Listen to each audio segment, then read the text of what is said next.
All right, go ahead, Josh. Okay, what's up? I'm Josh. I'm an engineering officer, and today we'll be talking about the darknet, or more specifically, Tor.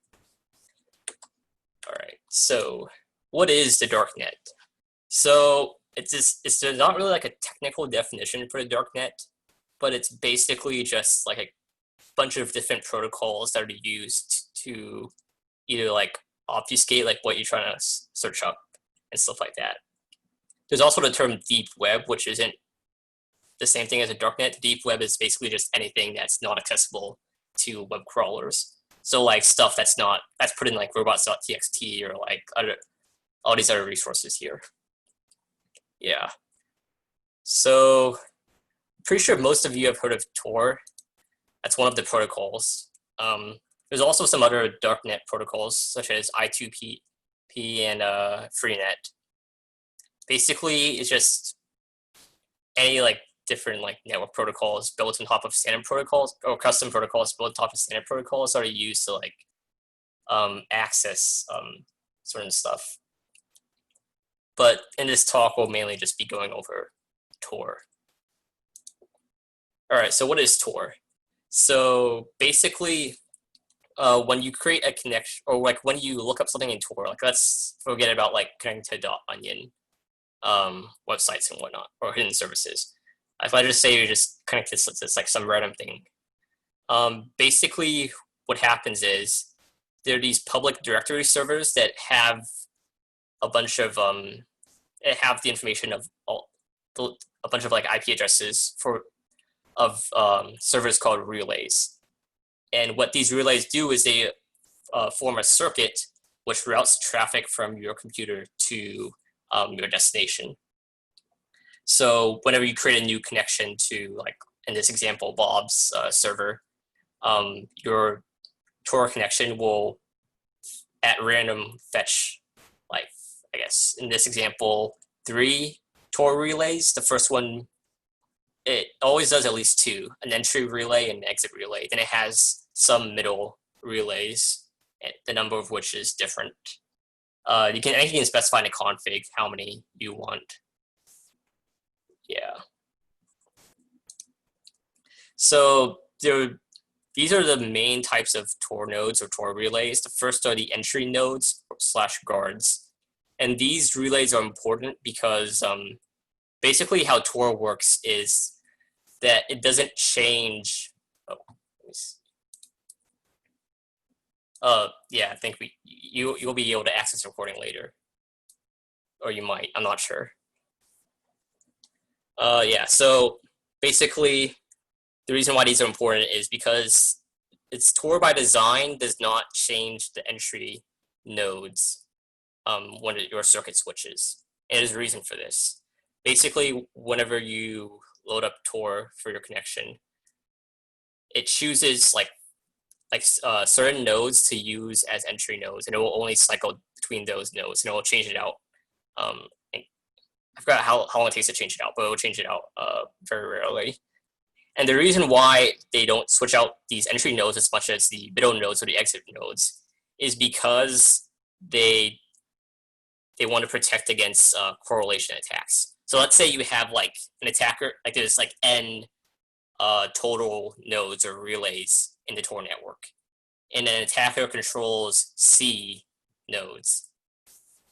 So if an attacker controls the entry node and the exit node, it'll basically just be able to decorrelate like all your traffic. It'll be able to tell who you're looking up and what information you're sending to your destination.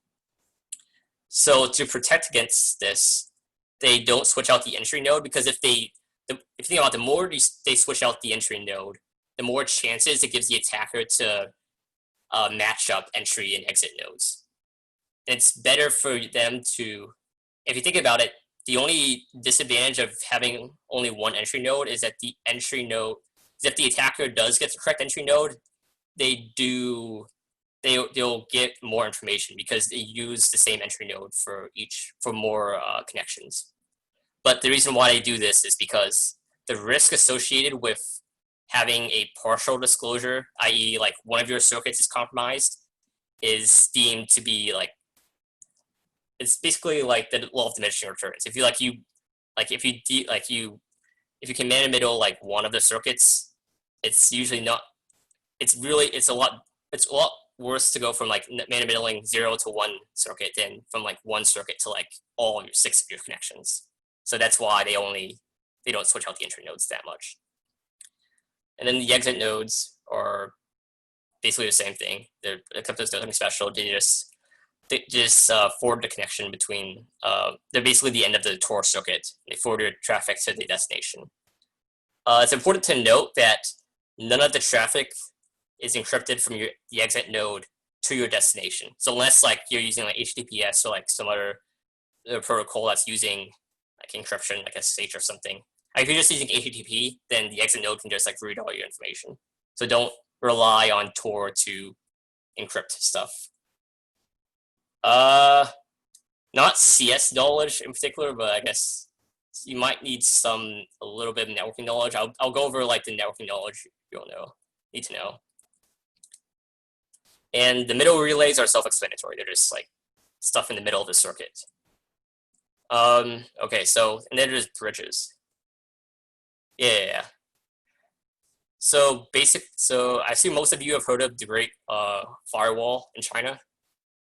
Yeah. Okay. So basically, one of the problems of like having, as I stated before in this slide, basically most of the relays are in this public directory server. So if a government wants to censor or prevent you from connecting to Tor, they're just like blacklist you from connecting to certain Tor these IPs, right? So that's where bridges come in. So bridges are basically Tor relays that are not public or not on the public directory servers. And the way you get these bridges is to just email. Like, there's a certain email you have to try. It's like bridges@torproject.org, and you just say, "Hey, give me a bridge," and then they'll just email it to you. Yeah, so that's basically the bridges are used to make it harder for the government to censor you. So Tor makes getting your information.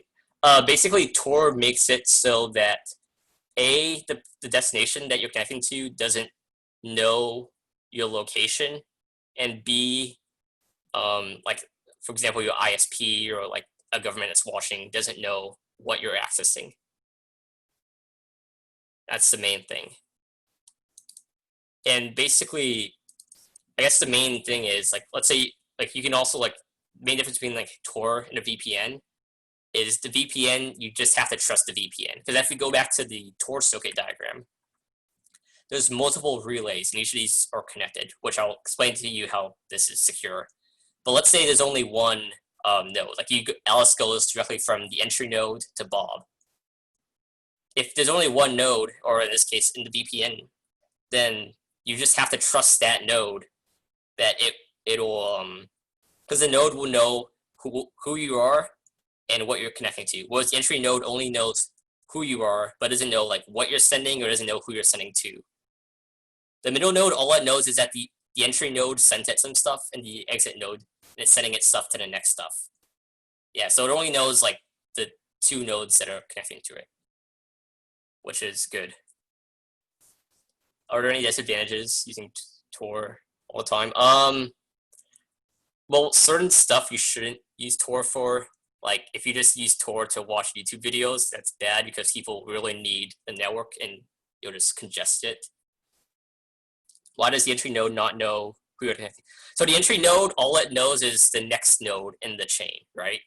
So I guess that's to go to the next part. Yeah. So basically, this is like how a Tor packet looks like. So it's like an onion, which is why it's called the onion router. So each of these relays in this diagram has what's called a public key and a private key pair. So the public key is what you use to, yeah, it's this one. But I'll just go back to this one. So like each of these relays have what's called a public and private key pair. So given like some plain text data, you use the public key to encrypt it, and only the private key can decrypt the encrypted data. However, the public key is accessible to everyone. So basically, since all these relays have their public key published in this public directory server, you encrypt your data with each of these relays public key, and only they can decrypt it because they have the private key.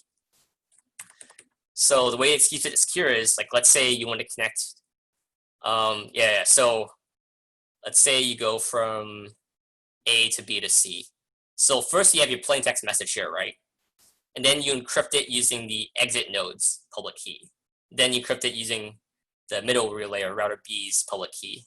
Then finally you encrypt it using the entry node's public key or router A.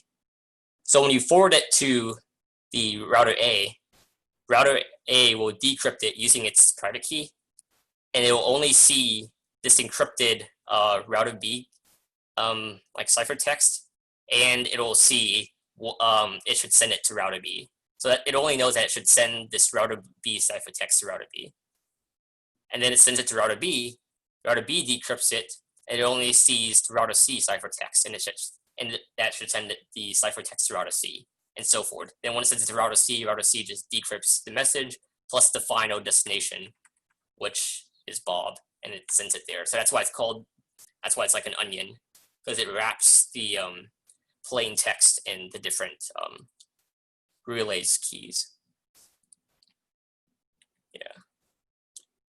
Yeah, so that's just how in general you can use Tor to connect to services.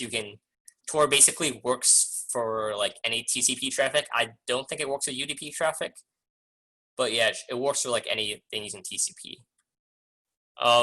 So for those of you who don't know like what TCP or UDP is, this is like the OSI model. Basically, this is, if you just think of it as like your packet, like also like being like an onion, except it's not really encrypted. So the physical layer is basically just like raw bits, like sending along like wires and whatnot. The frame layer is basically Ethernet. Packets are like IP packets, so it's just all IP protocol is just like what you should send it to, like what IP address you should send it to. Then transport is TCP, UDP, and what port. Session is not really used that much. An example of like a session thing is like RCP connections or like video conferencing. Presentation is just like JPEG data or like whatnot. And like application layer is usually like HTTP and stuff.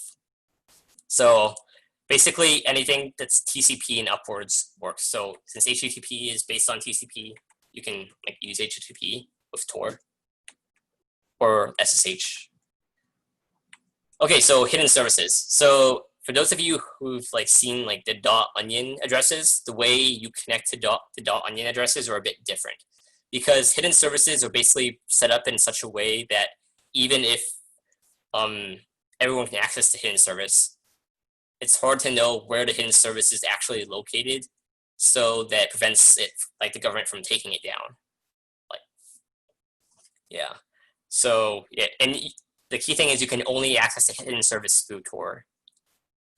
So basically how a hidden service works is you generate a public and private key pair for a hidden service, and you generate the .onion URL based on that public key and private key. Then you find some Tor relays, and you set them to be the introduction points for your hidden service, which I'll explain how they work in a bit. Then you take this information, the onion URL, the introduction points, and your public key, and then you encrypt it.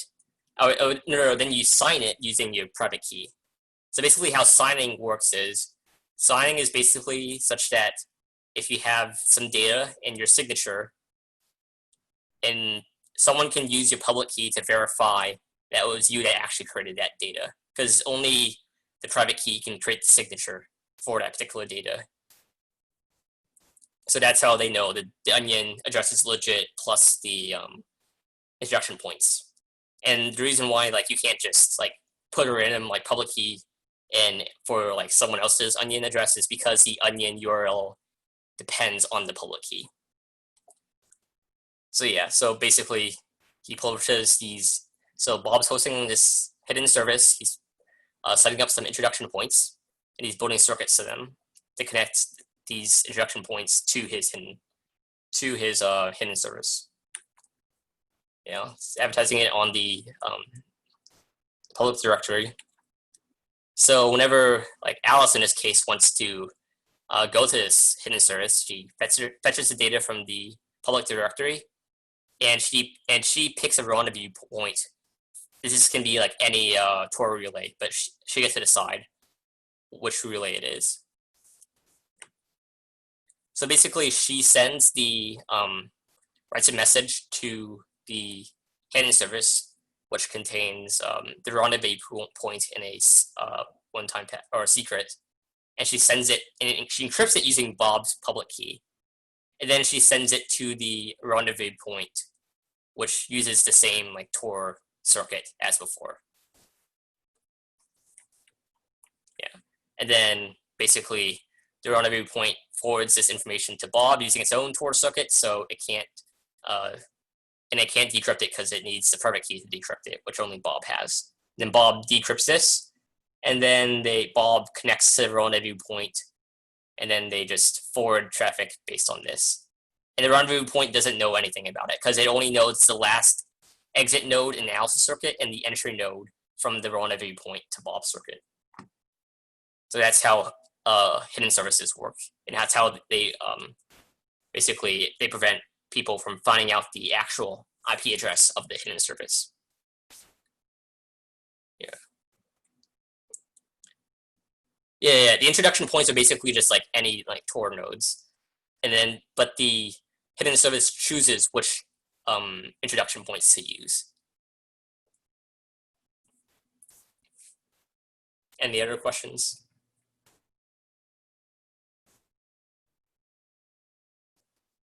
Okay, so yeah, you can still get caught while using Tor if you're a brainlet, so don't be a brainlet.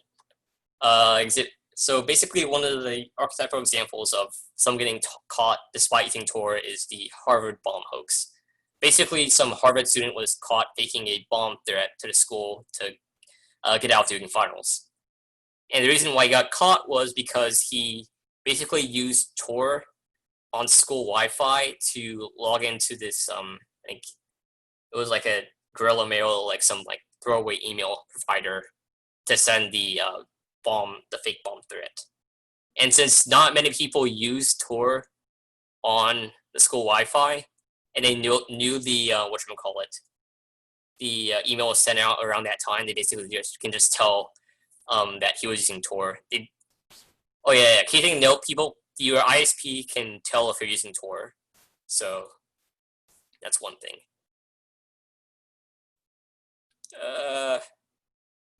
Yeah, not necessarily. There are brainlets in every school. Yeah, so the way you could have gone around this is you could have used a bridge, which still is risky because they can still detect. It's less likely they'll find it out, but they can still use like deep packet inspection to basically determine that he's using like the Tor protocol and whatnot. In this case, he just like connected to like the public like Tor like entry nodes, so it's kind of easy to tell he was using Tor based on like the IP he was connecting to.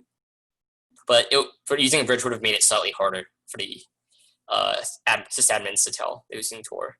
Or he could have just walked in nearest McDonald's Wi-Fi and just connected Tor using there, and he would have gone off scot-free. Yeah, so Lulzsec. This is basically some hacker group that got busted by the FBI because they used Tor to connect to do their communication in this IRC room, right? But basically one guy just forgot to use Tor while was connecting to the IRC, so they were able to just like figure out his IP based on that. So yeah, make sure if you're doing this, use Tor all the time. You can do that by using like one of the Linux distros that have they basically forward all your traffic through Tor, like Whonix or Tails. Yeah, so I guess like key weaknesses or attacks. Yeah, so as I said before, the traffic from the exit node to your destination is non-encrypted. So any information there, the exit node can tell. The exit node won't be able to tell who sent the traffic, but it will be able to tell the contents of the traffic if you don't encrypt it. And yeah, it's pretty easy to tell if using Tor. And it could be vulnerable to correlation hacks. So like, let's say an attacker controls like some malicious exit node that you connect to, and and you send like, I guess like 600 bits of like 50 bits of like information or whatnot, and then the exit node sends out like something similar at a certain time. So that's like one way to tell like that you connected to this address. And then I was saying before when I was talking about the entry nodes, if you connect to a malicious entry node in a malicious exit node, then you basically pawned, as Henry would say. Yeah, since they can just decrypt all your traffic through the circuit.